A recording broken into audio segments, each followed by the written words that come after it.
And the next speaker who represents his study is Khmurkin Georgy Georgievich, senior professor of Moscow Aviation Institute, Center of History of Religion and Church of the Institute of the Russian History, Russian Academy of Science, Russia, Moscow.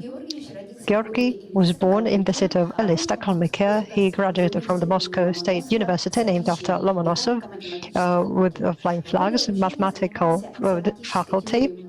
He worked on the algorithmic dynamics under the conduct of Lubetsky. He also worked together with the PhD Rozhanskaya and Petrova. He started working on the history of mathematics and medieval India at the philological faculty of the Moscow State University. At the same time, he studied Sanskrit together with Chergina and later with Retrogradova, principal of Berich. Starting from 2012, the scientific work of the Institute of History and Natural Studies, named after Vavilov, the Russian Academy of Science, starting from 2007. After 2018, he worked in the Moscow State University, named after Bauman. He gave lectures on various aspects of mathematics. After 2020, he had prepared the second and the third books for the publication, together with Parfyanovich, Kalachakra Tantra. He is the author of 4 books, over 40 studies on the Indian mathematics, the heritage of Rerich, biography of Lenin, the author of academic translation from Sanskrit into Russian, the fragments of mathematical study, the collection of the main science about calculations.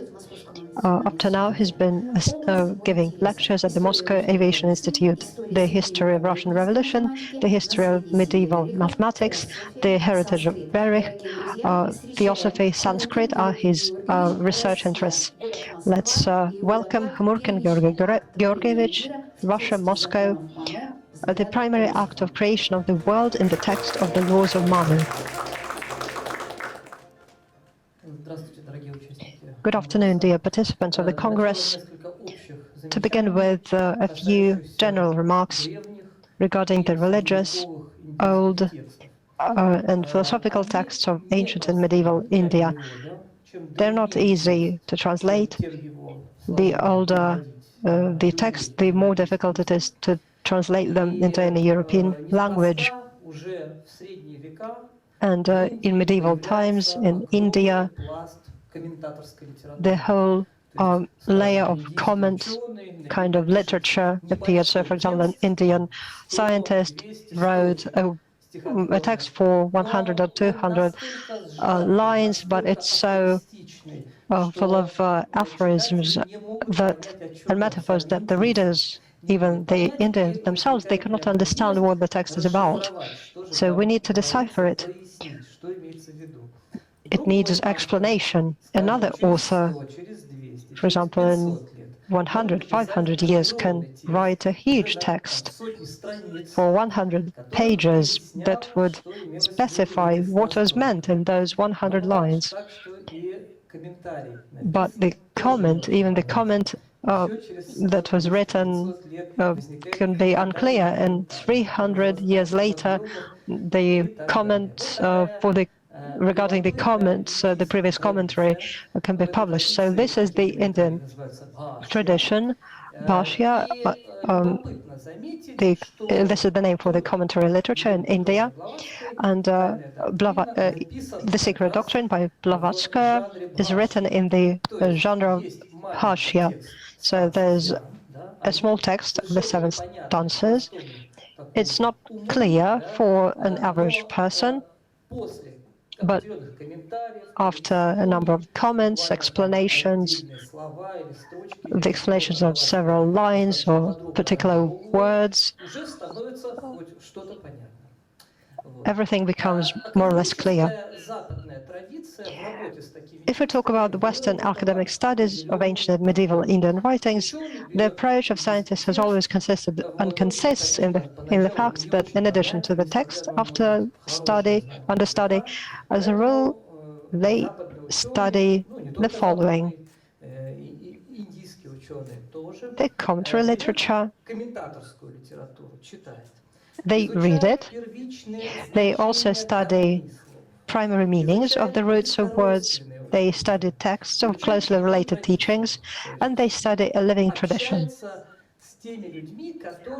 They speak to people who are followers of this ancient teaching, if it is still alive, if it survived to the present day. And that enables the researcher to get closer to the understanding of what the text means. Over the past 150 years, like in natural sciences, as Evgeny has already told us about, Indology and Sanskritology have made significant progress in the development.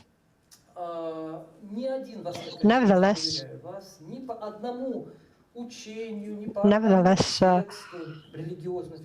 it's unlikely that even today Orientalists can confidently say that they have exhaustively studied and fully understood at least one religious, philosophical, or scientific system of ancient or medieval India. As for theosophists,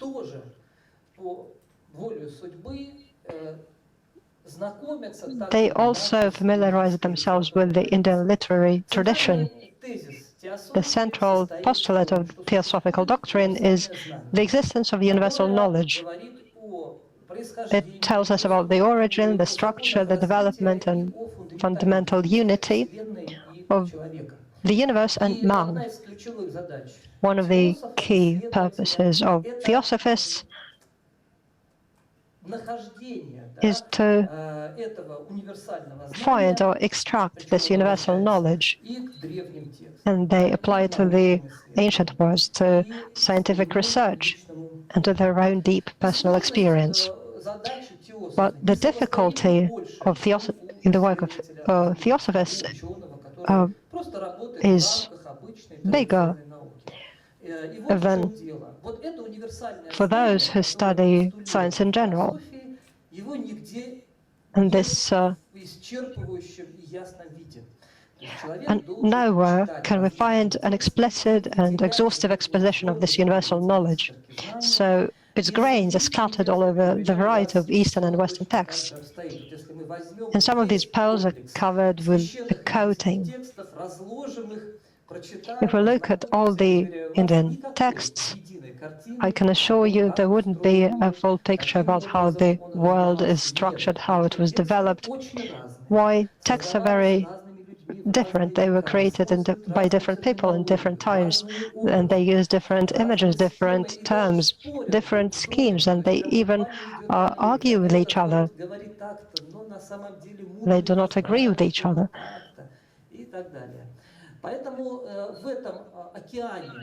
In this ocean of Indian literature, for us, the main beacon, the guiding star, are the works of Blavatsky.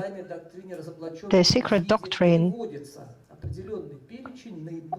gives us the list of major works that make sense to familiarize ourselves with in order to identify those pieces of knowledge that are dusted by time, by esoteric camouflage, if you want. One of these texts is the text, the Laws of Manu,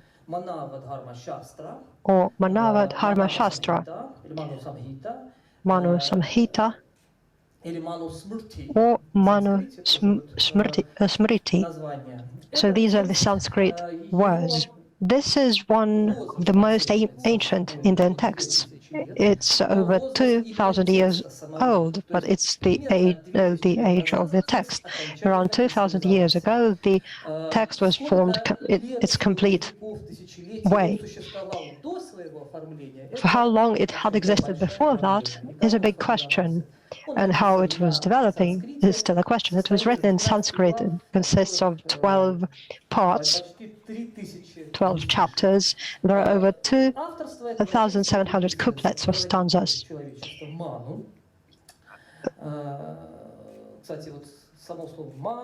The word Manu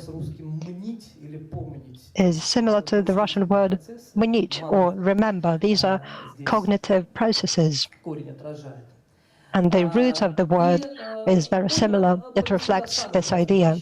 It tells us about the various ideas, and I can show you what it looks like in the printed form. The first chapter of this text tells us about the creation of the world. I've taken only the first 30 couplets of the original creation of the world. And I've translated them into Russian. Of course, there have been difficulties in doing so, and this initial creation is very difficult to understand if you just translate it word by word.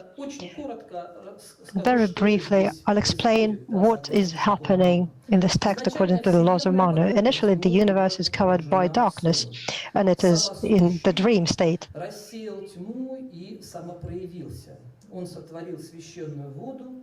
The sacred water was created, and the semen of the energy was in this water. The seed became the egg, and that's how the great father of the world, Brahma, created. And the Brahma breaks this egg, and out of these scatters the sky, the land, the sphere, the direction is created, as well as the place of the sacred waters, Manas, Ahamhara, Indri, great atom, time, the division of time is created, and the whole psychocosmos is created. It's the principle of ascetic anger and so on. And other ideas are created, such as happiness, unhappiness, soft and hard, just and unjust ideas. The opposites are created.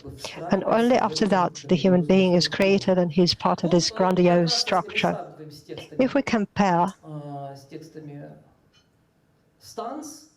that with the Stans Dian text, we can see the original darkness and the dream state and the luminous egg with the germ and the original waters and the creation of atoms, time, and so on. The transition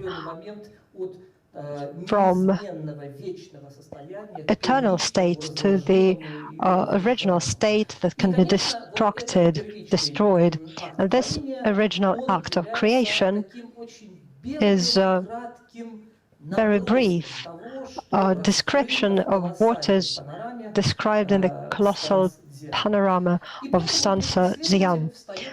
So before the scientist, there is a non-trivial but a very interesting task. By looking at the comments by Elena Petrovna, try to understand what this unclear story in the Laws of Manu tells us about.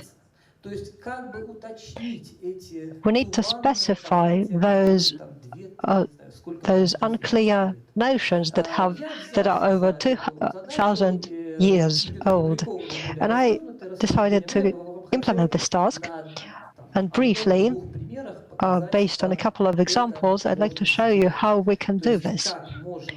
In other words, how we can use the tips from the secret doctrine, how we can apply them in order to specify and translate correctly the old cosmogenic text.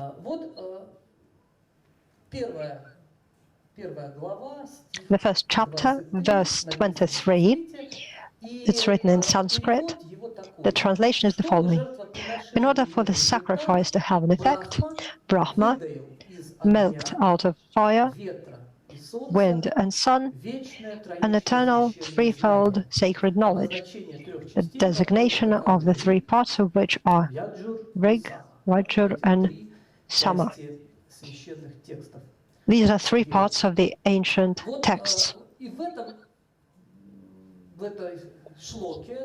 In this shloka, in this verse, everything is clear, apart from the strange connection of the water, or rather fire, wind, and sun. There is no correspondence with Rig, Yahur, and Sama, and it's usually translated as fire, wind, and sun. And Agni also is the name of the deity of fire. Vayu is the deity of wind. What do these connections mean? So Dzyan, the third stanza, is of help here. It's the sixth paragraph or shloka. We read about the ocean of eternity that was fire and warmth and movement, and heat and motion. And Blavatsky comments that these very fire, heat, and movement, of course, are not fire, heat, and movement of physical science, but abstract principles, numinis, or the soul of the nature of these material manifestations. In other words, she shows that these are not just components, these are deep fundamental principles of existence. And that is how we can not only mention fire or wind without understanding what it means, but we now know that Agni is the numen of fire, Vayu is the principle of motion, which is the key characteristic of wind, and Ravi is usually translated as the sun, but it's the principle of heat, the fundamental principle of heat. And another verse, verse 22, chapter 1 for you.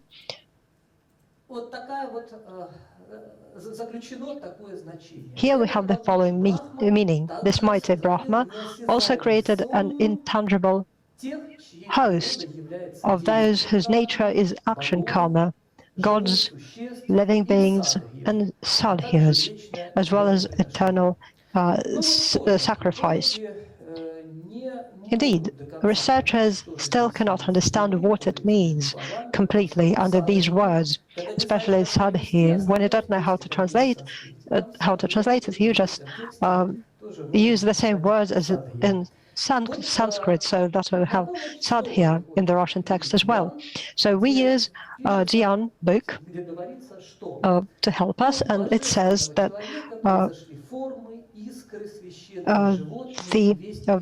this mighty also created intangible host of those whose nature is action karma. From the spiritual sacred human being, the forms, the sacred animals were created. So we have the comments and links to the key Kabbalistic text, Sefer Yetzirah, and it says that God has created ophanim, seraphims, and sacred animals, and helping angels. Who are seraphims? This is the highest level of angel hierarchy. They are very close to God. They're almost gods. Who are ophanims? This is the level a bit lower in the hierarchy.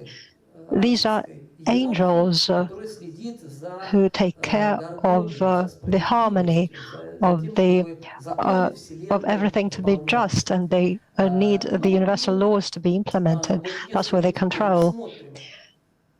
And now, if we look at everything from that standpoint, and if we look at the same text, we can see that Karmatman, it's someone whose essence is karma. And this is the meaning related to ophanim. Seraphims are those very close to God. These are Deva, or in other words, God. Sacred animals pranin in Sanskrit, breathing, because prana is breathing. And finally, the helping angel in Sefer Yetzir corresponds clearly with what is written in Manu laws. It's the word sad here. Sad is the Sanskrit root. It means to help, to contribute, to achieve something. As a result, we can see very clear parallels. And as a result, a very dark and unclear text, the sacred text of the Manu laws, opens up its veil, it unveils its puzzles thanks to the text of the secret doctrine. So I agree with the previous speaker that the heuristic potential of Blavatsky books is really huge. We can use it for humanitarian and for natural sciences as well. And I hope it will be understood in the future by the scientists and researchers. Thank you. Mr. Khmurkin, thank you so much for your presentation. It's very interesting as usual. It's revitalizing and refreshing for all of us, for everyone who's joined us online as well. Of course, I would say that it is of the research interest, but I think it's of scientific interest. The laws of Manu in Sanskrit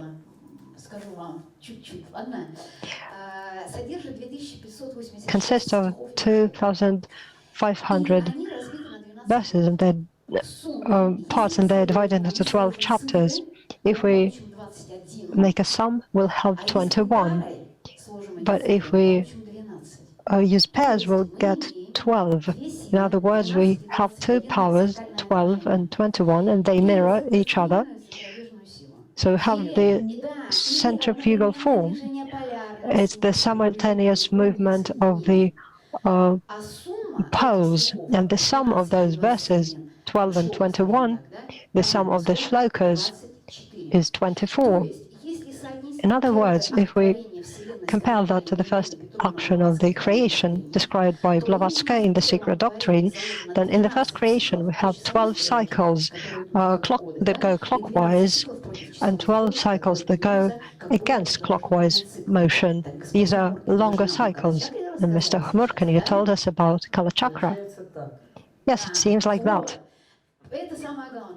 So this is the most important. In other words, the first chapter of Manu laws describes the view of the creation of the universe. It tells about the creator, about the sacred element, about the creation of the hierarchy, the role of Brahmas in the preserving of the laws that humans follow. But the secret doctrine that you reflected upon in your report is like the main theme of your report, because you said that there is no unified opinion and so on. So we get back to the original source, the secret doctrine. There are no dark places. There is a unified point of view. Everything is explained there. It's us who cannot see it straight away because our attention is not focused. So the secret doctrine explains the point of this principle of the law of Manu. It's the laws of human beings, of the universe. And thank you so much for this variety of scientific research that you represent annually at congresses, that you use the Sanskrit terminology, and you've just covered a very complicated topic. Thank you so much. You get a round of applause from everyone.